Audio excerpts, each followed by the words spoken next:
কোনো ঝুঁকির কাজ করার আগে পেশাদার পরামর্শ অবশ্যই নেবেন। খাবো পৃথিবীর সবচেয়ে ভয়ঙ্কর জায়গাগুলো থেকে কিভাবে বেঁচে বেরিয়ে আসতে হয়। আমাকে 1 সপ্তাহ ধরে এমন সব কঠিন চ্যালেঞ্জের মোকাবিলা করে বেরিয়ে আসতে হবে যেখানে বাঁচার সঠিক রাস্তা জানা না থাকলে একদিনও টেকা অসম্ভব। আমি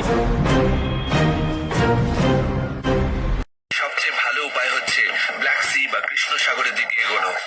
খাড়া চড়াইয়ের জায়গা থেকে এখন চলেছি সমতলের জলা জঙ্গল দিয়ে। জায়গাটা পাকে ভর্তি। জলাভূমিতে অনেক বেশি বিচিত্র গাছপালা আর ভালো আস্তানার সন্ধান মেলে। তাই আপনাকে সবসময় চোখ খোলা রাখতে হবে কাজের জিনিসের খোঁজে। এখানে বেরোনোর আগে একটু সাবধান থাকবেন, ঠিক পথ ধরে এগোবেন। শক্ত জুতো পরবেন, লম্বা প্যান্ট পরবেন আর মাটির দিকে নজর রাখবেন। যদি র্যাটল স্নেক দেখতে পান তাহলে নিরাপদ দূরত্বে থাকবেন, ওকে বিরক্ত করবেন না। বেশিরভাগ ক্ষেত্রে কেউ ওদের ধরতে গেলে বা বিরক্ত করলে তবেই ওরা ছোবল মারে। একমাত্র বিষধর জীব শুধুমাত্র র্যাটল স্নেকই নয়, অন্য প্রাণঘাতী জীবও আছে যে ওয়ার্নিং ছাড়াই আক্রমণ করে। সাহস থাকলে তবেই পা বাড়াও। এই পরিবেশে বেশি পথ পেরোনো খুবই কষ্টের, কিন্তু সঠিক মানসিকতা থাকলে সেটা সহজে আর তাড়াতাড়ি করা যায়।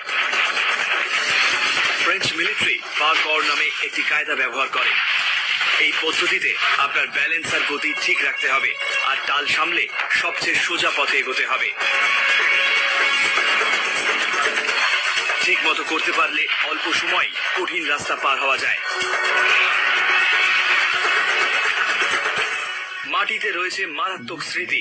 এই জায়গাটা যখন র্যাঞ্চ ছিল তখন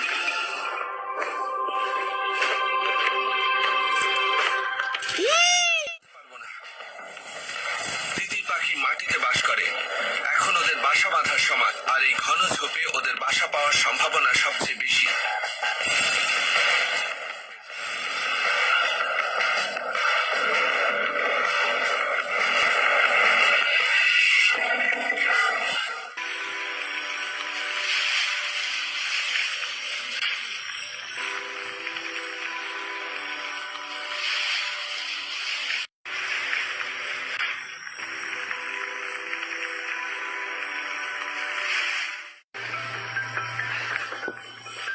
এখানে কয়েকটা কলার কাঁদিও আছে মনে হচ্ছে। দেখা যাক কিছু পাওয়া যায় কিনা।